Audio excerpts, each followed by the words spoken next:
নমস্কাৰ মৰমৰ শিক্ষাৰ্থীসকল, মই প্ৰণৱে ইউটিউব চেনেল ই ফৰ এডুকেশ্যনৰ অন্য এটা ভিডিঅ'লৈ তোমালোক সকলোকে স্বাগতম জনাইছোঁ।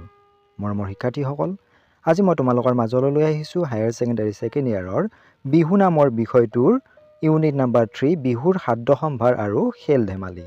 ইতিমধ্যে আমি ইয়াৰ এই ইউনিটটোৰ অনুশীলনৰ যিখিনি প্ৰশ্ন আছিল সেইখিনি আলোচনা কৰিছোঁ। তাৰ উপৰিও যিকেইটা তোমালোকৰ পৰীক্ষাত আহিব পৰা সম্ভাৱ্য কুৱেশ্যন আছে এই ইউনিটটোৰ সেইকেইটা আজি আলোচনা কৰিম। তেতিয়াহ'লে আহাচোন পলম নকৰি আজিৰ ভিডিঅ'টো আৰম্ভ কৰোঁ। আৰু তাৰ আগতে তোমালোকলৈ এটা অনুৰোধ, এই চেনেলটো যদিহে ছাবস্ক্ৰাইব কৰা নাই তেতিয়াহ'লে ছাবস্ক্ৰাইব কৰি দিবা আৰু কাষতে থকা বেল আইকনটো প্ৰেছ কৰি দিবা মই দিয়া এনেকুৱা ধৰণৰ শিক্ষামূলক ভিডিঅ'সমূহ নিয়মিতভাৱে পাই থাকিবলৈ। ইয়াৰ উপৰিও বিহু বিষয়টো যদি অন্যান্য অনুশীলনসমূহৰ প্ৰশ্নৰ উত্তৰসমূহ চোৱা নাই মই ডেছক্ৰিপশ্যনত লিংক দিছোঁ, তাত গৈও চাব পাৰিবা।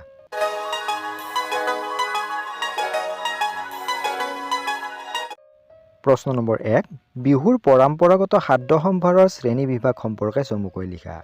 বিহুৰ পৰম্পৰাগত খাদ্য সম্ভাৰক প্ৰধানকৈ তিনিটা ভাগত বিভক্ত কৰিব পাৰি।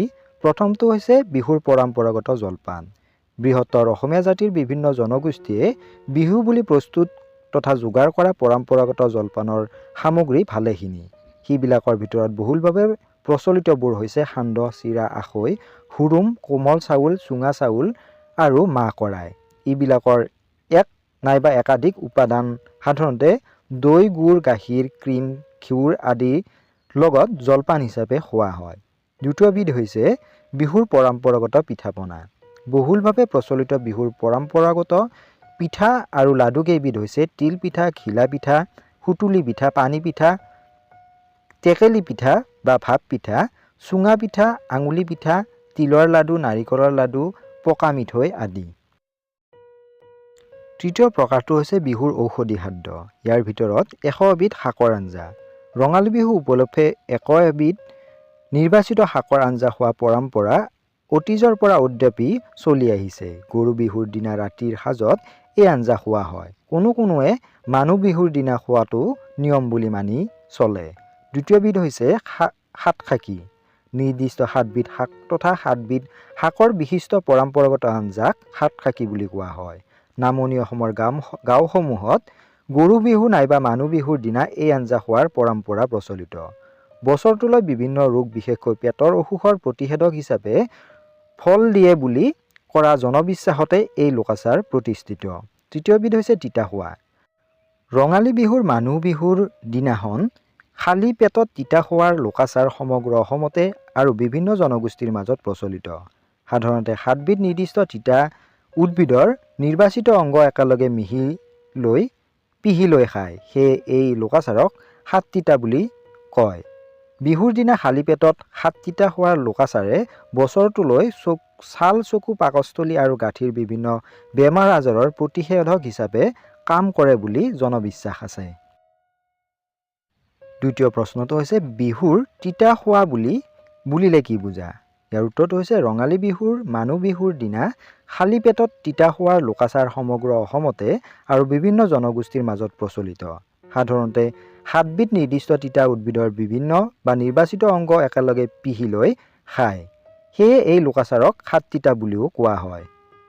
বিহুৰ দিনা খালী পেটত 7 তিতা খোৱাৰ লোকাচাৰে বছৰটোলৈ ছাল, চকু, পাকস্থলী আৰু গাঁঠিৰ বিভিন্ন বেমাৰ আজাৰৰ প্ৰতিষেধক হিচাপে কাম কৰে বুলি জনবিশ্বাস আছে। সাধাৰণতে প্ৰচলিত এই 7 তিতা হৈছে নিমপাত, ভেকুৰী গুটি, ভেদাই তিতা, বাহক, তিতা ফুল, হেলেচি আৰু শেৱালি ফুল। প্ৰশ্ন নম্বৰ 3, সাতখাকিৰ বিষয়ে চমুকৈ লিখা। নিৰ্দিষ্ট 7বিধ শাক তথা 7বিধ শাকৰ বিশিষ্ট পৰম্পৰাগত আঞ্জাক সাতখাকি বুলি কোৱা হয়। নামনি অসমৰ গাঁওসমূহত গৰু বিহু নাইবা মানুহ বিহুৰ দিনা এই আঞ্জা খোৱাৰ পৰম্পৰা প্ৰচলিত। বছৰটোলৈ বিভিন্ন ৰোগ বিশেষকৈ পেটৰ অসুখৰ প্ৰতিষেধক হিচাপে ফল দিয়ে বুলি কৰা জনবিশ্বাসতে এই লোকাচাৰ প্ৰতিষ্ঠিত। অঞ্চলভেদে এই 7বিধ শাকৰ নিৰ্বাচন কিছু পৰিমাণে ভিন্ন হয়। আন কথাত সুবিধা অনুযায়ী ওপৰত উল্লেখিত 100 বিধ শাকৰ ভিতৰত বিশেষ 7বিধ ঔষধি শাক নিৰ্বাচন কৰা হয়। সাধাৰণতে বোৱাৰী পুৱাতে মহিলাসকলে একোটা গোট হৈ উলহ মালহেৰে এই 7বিধ শাক তোলে। দল বান্ধি শাক তুলিবলৈ যাওঁতে নিৰ্দিষ্ট পৰম্পৰাগত গীত গায়।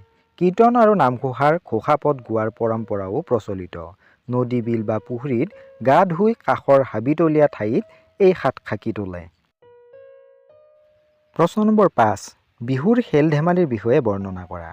উত্তৰটো হৈছে কণী যুঁজ বা কড়ি খেল অধিকাংশ অঞ্চলত ৰঙালী বিহুত অনুষ্ঠিত হয়। বাকীখিনি সাধাৰণতে ভোগালী বিহুত অনুষ্ঠিত হয়। অৱশ্যে কোনো কোনো অঞ্চলত দুয়োটা বিহুতে উল্লেখিত ভালেখিনি খেল ধেমালি অনুষ্ঠিত হয়। কাতি বিহুত সাধাৰণতে খেল ধেমালি অনুষ্ঠিত নহয়।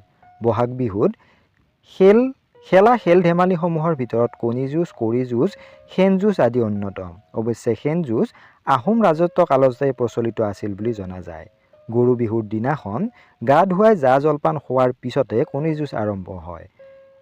এডোখৰ নিৰ্দিষ্ট ঠাই নিৰ্বাচন কৰি কণী যুঁজ খেলত অংশগ্ৰহণ কৰা লোকসকল কণীৰ মোনা লগত লৈ সমবেত হয়। কণী যুঁজত দুটা পক্ষ থাকে। যিটো পক্ষৰ কণী নভঙাকৈ থাকে তেওঁৱে বিজয়ী। কণী যুঁজৰ লগত লোকবিশ্বাসো জড়িত হৈ আছে। শস্যৰ বীজৰ গজালি ওলোৱাৰ প্ৰতীক বুলি গণ্য কৰি কণী যুঁজালে শস্য উৎপাদন বৃদ্ধি হয় বুলি লোকবিশ্বাস আছে। আনহাতে বিহুত কণী যুঁজালে বছৰটোলৈ মূৰৰ বিষ নহয় বুলি কোনো কোনো অঞ্চলত লোকবিশ্বাস প্ৰচলিত আছে। কণী যুঁজৰ দৰে কড়ি খেলো বহাগ বিহুৰ এক উপভোগ্য খেল। বিহুৰ কোনোবা এটা দিনত ৰাতিৰ ভাগত দুটা দলে মিলি কড়ি খেলে। একোটা দলৰ সদস্যৰ সংখ্যা নিৰ্দিষ্ট নহয় যদিও 10জনমান সদস্য নহ'লে খেল নজমে। এই কড়ি খেলৰ বাজি ধৰাৰ নিয়ম অতি শিথিল। কড়ি খেলৰ পিছত দুয়োপক্ষ মিলি ভোজ খায়। গৃহস্থৰ অনুমতি সাপেক্ষে খেলিবলৈ সুবিধা হোৱা কোনো লোকৰ ঘৰত কড়ি খেল অনুষ্ঠিত কৰা হয়।